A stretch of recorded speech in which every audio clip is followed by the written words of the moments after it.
Friends, hope you are doing well. अगर आप इस चैनल पर नए हैं तो please like share subscribe my channel और बेल आइकन को क्लिक करना ना भूलिएगा। आते हैं हम अपने यूनिट नंबर 2 की तरफ। हम लोग के यूनिट नंबर 2 का नाम है बेटे लोगारिथम। तो सबसे पहले हमें डिस्कस करना होगा लोगारिथम चीज़ क्या है, लोगारिथम क्या होता है, ठीक है, कहाँ से इंट्रोड्यूस हुआ है, क्या चीज़ है। हमारे पास लोगारिथम की डेफिनेशन आती है, a logarithm is based on 2 Greek words. Logarithm 2 लतीनी लफ्ज़ों से मिलके बना है। किस किस से? लोगोस एंड अरिथमस, 2 लफ्ज़ों से मिलके बना है जिसका मतलब है रेशियो और प्रपोर्शन। कह रहे लोगारिथम ग्रीक वर्ड है, लोगोस और अरिथमस से मिलके बना है जिसका मतलब है रेशियो और प्रपोर्शन, ठीक है। अब हम बात करते हैं साइंटिफिक नोटेशन की। साइंटिफिक नोटेशन बेटे क्या होती है, ये आप लोगों को डेफिनेशंस भी हैं, इनको अच्छे तरीके से याद कीजिएगा। हम लोग वन बाय वन पढ़ते हैं। Scientific notation is a way of writing very large और वेरी स्मॉल नंबर्स। कहते हैं साइंटिफिक नोटेशन का मतलब है बहुत ही भरी वैल्यूज को लिखने के लिए यूज होता है और बहुत ही छोटी सी वैल्यूज को लिखने के लिए भी हम लोग ना साइंटिफिक नोटेशन यूज कर सकते हैं। अब साइंटिफिक नोटेशन होती क्या है, मतलब कि मेरे पास क्वेश्चन है 100,500, ठीक है। मैं क्या करूंगी, बल्कि 5 छोड़ दे, मैं करूंगी, ये मेरा वैल्यू है, मैं क्या करूंगी, मैं लिखूंगी साइंटिफिक नोटेशन में 10 की पावर कितनी है, 1 2 3 4 5, 10 की पावर 5। हम लोग क्या करेंगे, अपने इन डिजिट्स को क्लोज कर देंगे। तो क्या होता है साइंटिफिक नोटेशन में, हम लोग डिजिट्स को क्लोज करके पावर के फॉर्म बना देते हैं और वो हम क्या कहते हैं, ये क्या है, साइंटिफिक नोटेशन, ठीक है।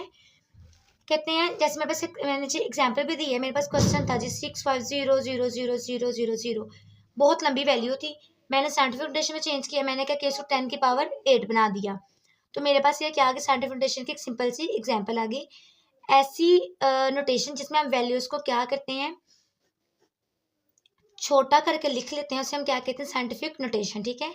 आगे हम चलते हैं कॉमन लोगारिथम की तरफ। कॉमन लोगारिथम क्या होते हैं, the common logarithm is the logarithm with the base of 10। देखो अब चीज क्या है, आपको इजी वर्डिंग में समझाती हूँ। मेरे पास चीज लिखी गई है 10, ठीक है ना। मैंने कहना जी मैंने लोग में लिखनी है, तो मैं लिखूंगी लोग और यहाँ लिख दूंगी 10। जो छोटी छोटी चीज लिखी होती है इसको हम क्या कहते हैं, बेस।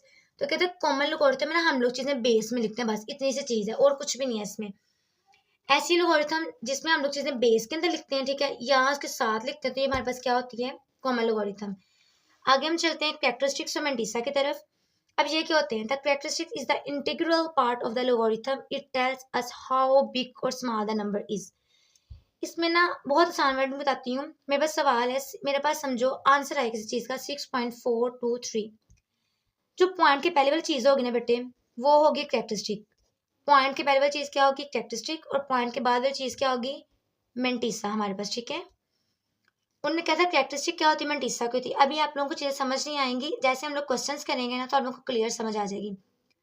पॉइंट के पहले वाली चीज कैरेक्टरिस्टिक होती है और पॉइंट के बाद वाली चीज क्या होती है हमारे पास, मेंटिसा होती है, ठीक है। जैसे एग्जाम्पल दिए, उन्होंने भी कहा कि हमें कैरेक्टरिस्टिक बताओ क्या होती है ना, कैरेक्टरिस्टिक की डेफिनेशन है। तो characteristic is the integral part of the logarithm, कहते हैं एक इंटीग्रल पार्ट होता है लोगारिथम का। जैसे कि मेरे पास 5.42 था, ठीक है, पॉइंट के पहले वाली चीज मैंने आपको क्या बताई, कैरेक्टरिस्टिक होती है, तो 5 इज द कैरेक्टरिस्टिक, ओके।